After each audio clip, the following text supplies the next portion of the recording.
In economics, the sunk cost fallacy bankrupts Fortune 500 companies. But in relationships, it can bankrupt your entire life. We are going to explore the exact moment loyalty transforms into self-destruction. Think about how you make decisions when the stakes are ordinary. If you buy a ticket to a movie and 40 minutes in you realize it is unbearable, the rational choice is simple: stand up, walk out into the lobby, and reclaim your evening. The money is gone whether you sit in that dark theater or leave. Yet most people stay.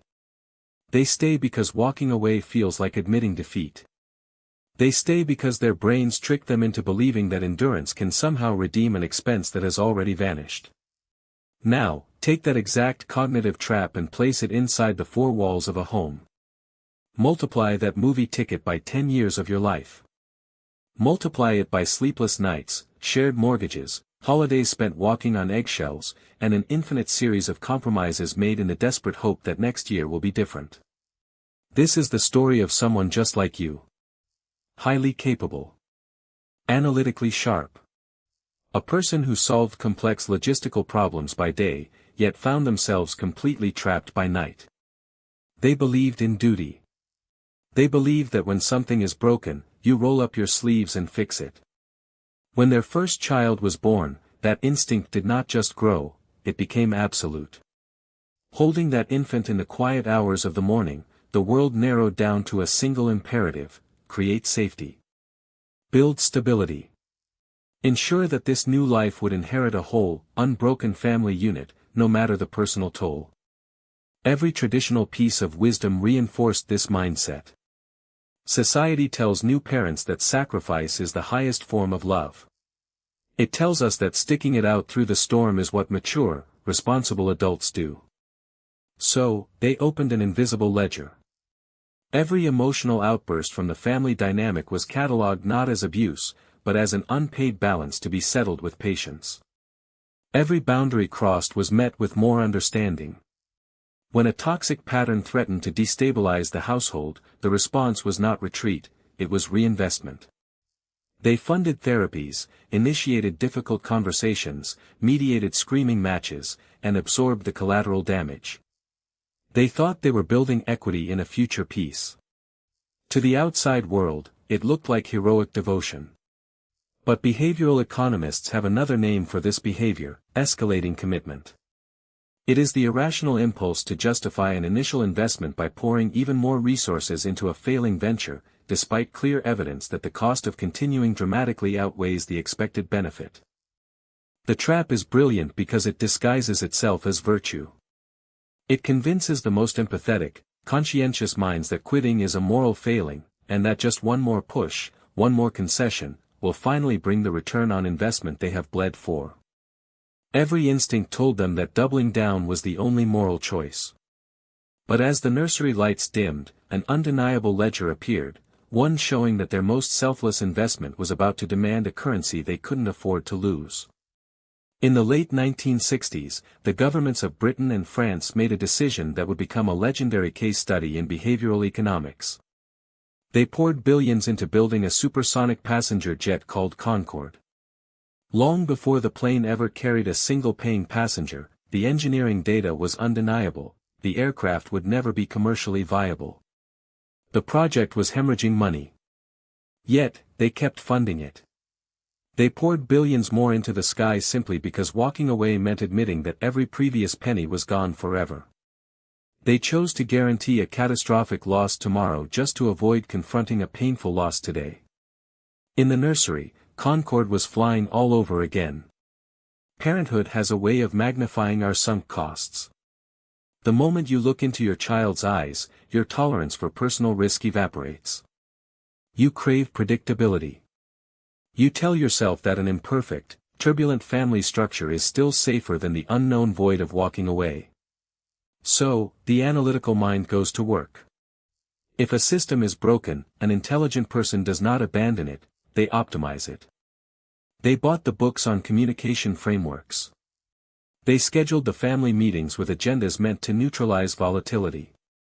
They carefully timed every sensitive conversation, tiptoeing around emotional landmines with the precision of a bomb technician. When passive-aggressive comments were hurled across the dinner table, they translated the hostility into psychological terms.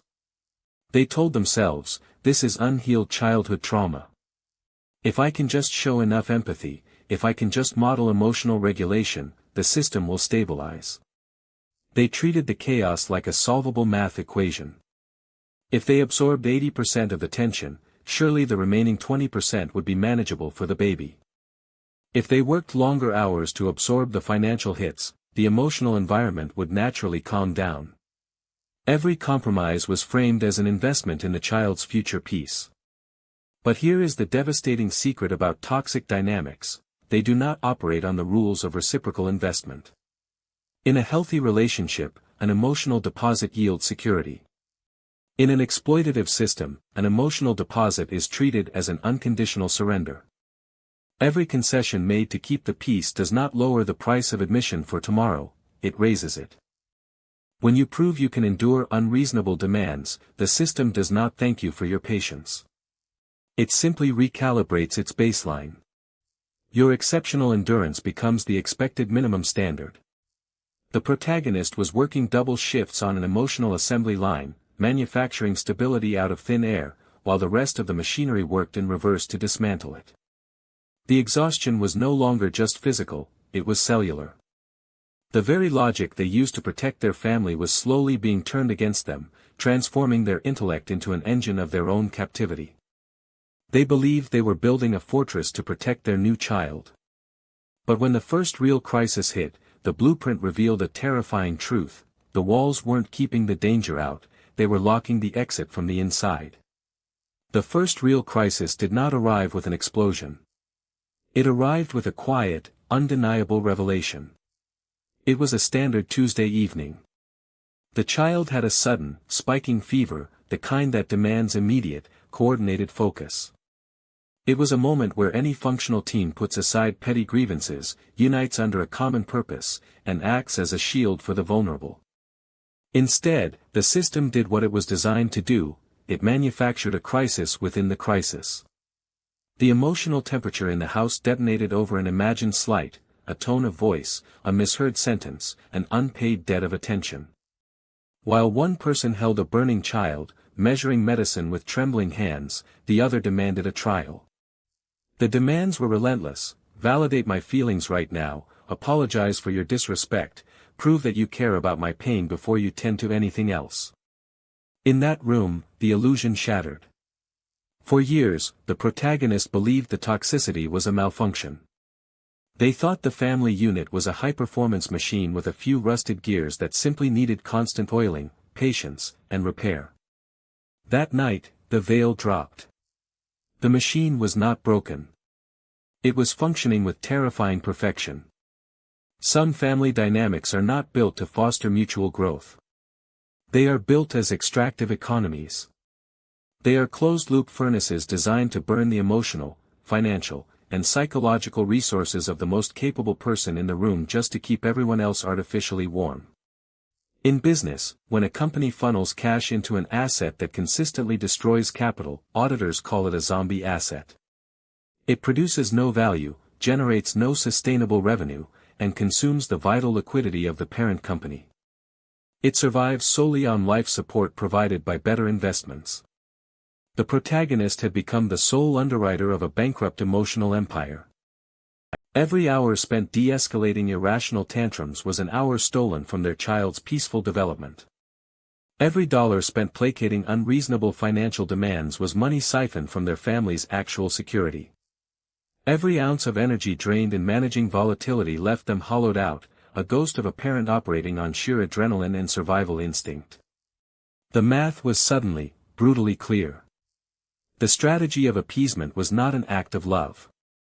It was a subsidization of harm. By shielding the toxic dynamic from the natural consequences of its own destruction, they had inadvertently financed its continuation. They had paid for the bricks used to build their own prison. Looking down at the child finally sleeping in their arms, the realization struck with the force of an oncoming train. The child was not being protected from the chaos. The child was being conditioned to normalize it. The child was being groomed to take over the ledger. For a decade, the narrative had been about saving the family. But looking at the cold, objective math of what remained, a single question shattered the illusion: what happens when the savior becomes the fuel? When a professional fund manager realizes a trade is terminally broken, they do not sit in the boardroom weeping over the capital that vanished yesterday. They do not bargain with the market. They do not say, if I just hold this losing position for 5 more years of continuous bleeding, maybe it will finally turn into a winner to justify my pain.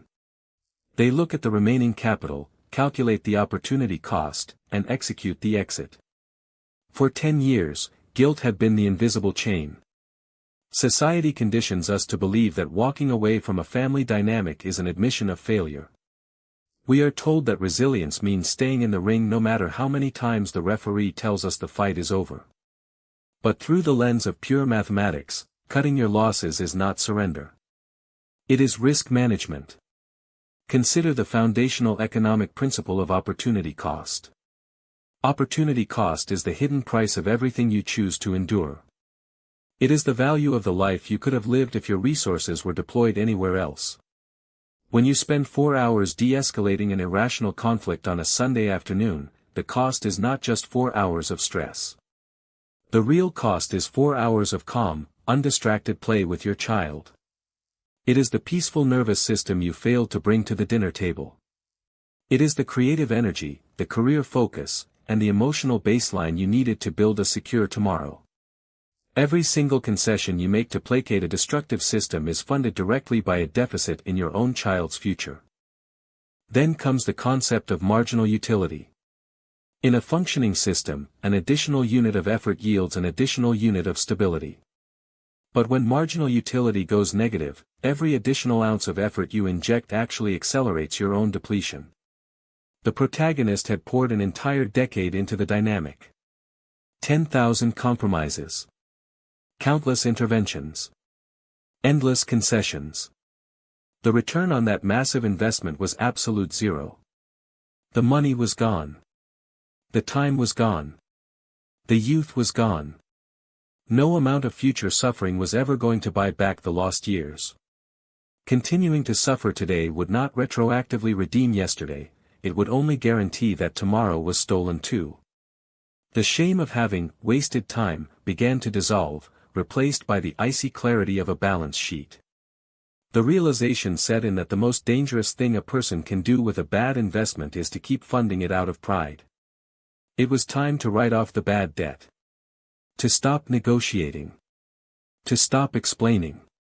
To stop acting as the unpaid shock absorber for a dynamic that felt entitled to consume them. The decision to detach was no longer an emotional explosion, it was an operational necessity. Walking away wasn't a failure of character, it was a non-negotiable balance sheet correction. Yet, the final barrier wasn't leaving the past behind, it was surviving the retaliatory explosion of an unpaid debt. When you stop funding an extractive dynamic, it does not politely close your account. It sends collection agents. In behavioral psychology, this is called an extinction burst, the violent spike in destructive behavior that occurs when an established reward is suddenly cut off. In emotional terms, it is pure panic. When the toxic system realized the protagonist was no longer absorbing the hits, the retaliation was immediate. The levers of manipulation were pulled all at once: weaponized guilt, manufactured emergencies, character assassination, and a bitter accusation that walking away was an act of unforgivable selfishness. They used the child's name as leverage, attempting to extract one final emotional ransom.